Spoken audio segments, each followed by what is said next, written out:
right, man.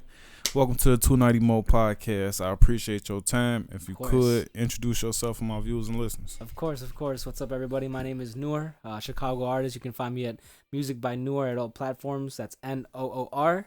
From the city, doing hip hop, R&B, pop, a little bit of everything. You know, just trying to make the world a little brighter out there. That's always a good thing, man, because the world can always use some brightness, man, especially 100%. in these days and times. So, recently, you know what I'm saying, I start the interview out one or two ways. You know what I'm saying? I start from the beginning, or if I feel like they got who I'm talking to has an interesting name, I like to know name, background, you know what I'm saying, where it's from. So, I want to start with the name. Let's talk about the name. How did you come into that?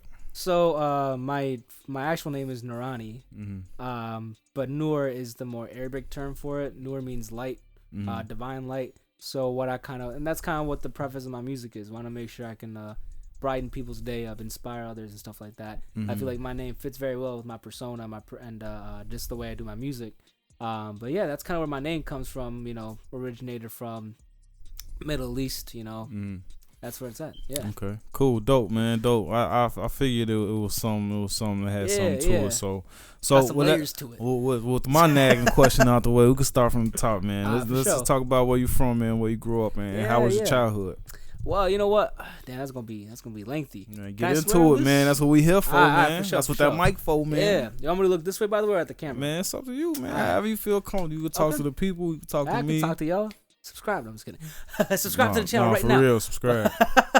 Like and subscribe. Hit the notification bell. I got you. Ding. But well, you know, I'm from the north side of Chicago, Rogers Park area. When it comes to my childhood, Young Pappy. What's up? Young Pappy. Yeah, exactly. A lot of people, you know, if you didn't know, now you know. Chicago hip hop originated in the north side of Chicago. I don't know about all that, man. Look.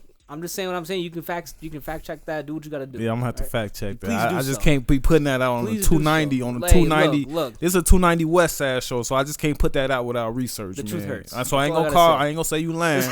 I just gotta do research, man. So hey, man, this is accredited by to be continued, viewers and listeners. Yeah, you know, I'll let them accredit it. All right, I'm not speaking out of my ass. But you know, when it comes to my childhood, you know, it was a little rough. You know, like there's a lot of.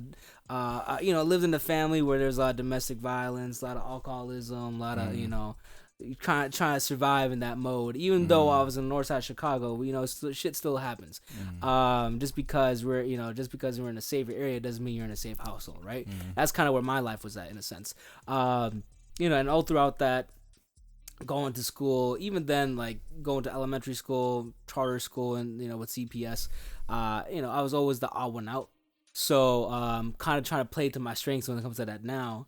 But yeah, my childhood was like filled with a lot of drama, a lot of uncertainty, a lot of flight or fight mode, a lot of, you know, you gotta survive and kind of in that kind of sense. And even like trying to like protect my family in that sense, like protecting my mom, especially my little sister at the time. That's something I really had to do back in the day.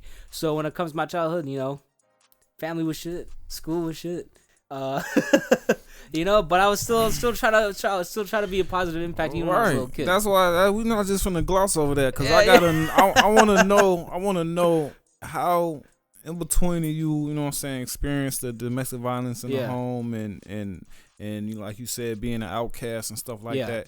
How did you come out from the other end of that, talking about I just want to make other people happy and brighten up other people's days? Like, some people would just be like, fuck everybody. My family wasn't shit. Fuck everybody. This happened to me. What kept you in that good mind space? You know, there's two things. There's two paths of life. When you're in this situation, any situation where you have trauma in your life, there's two paths where you can take. Can you take the path of continuing that cycle and then becoming that yourself, or you can take a different path and see where it goes from there. Take the unknown path. Take a path you're not comfortable with, but you might get more fulfillment from. That's the kind of path I took. And reason being is because, like I said, I had to protect my mom. I had to protect my sister. So, and I was raised in a mainly female household because of that, because my father was working a lot, but then when he'd come home is when the shit would begin, right? So, you know, being that I had a more feminine touch in that sense because of that, I feel like I was able to be more vulnerable as a person and will really want to be able to help people rather than hurt. You know, I feel like that's something that like I said, that perpetual cycle happens, right? If one of your family is the abuser, you eventually become the abuser if you don't do anything about it, right? If you repress that shit down, it's gonna come back up, and unfortunately that's just how it goes, right?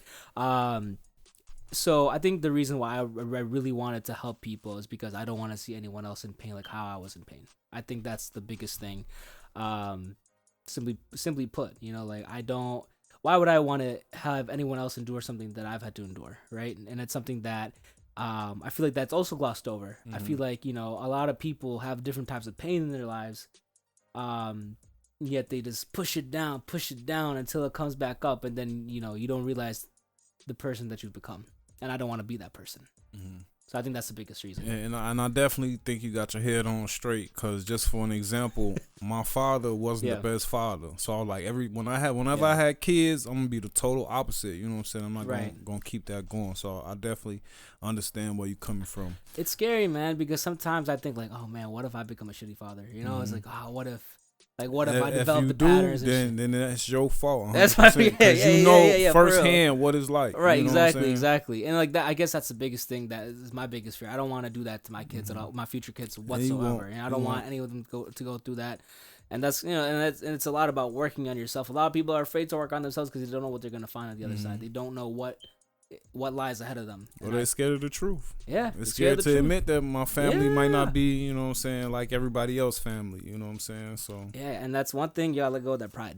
I think that's a big thing. Let go of the ego, because it's not going to take you anywhere. 100%. Okay, man. Appreciate you. Appreciate you letting us into your life, man. That's real dope, man. Appreciate the openness, man. You coming through the show. So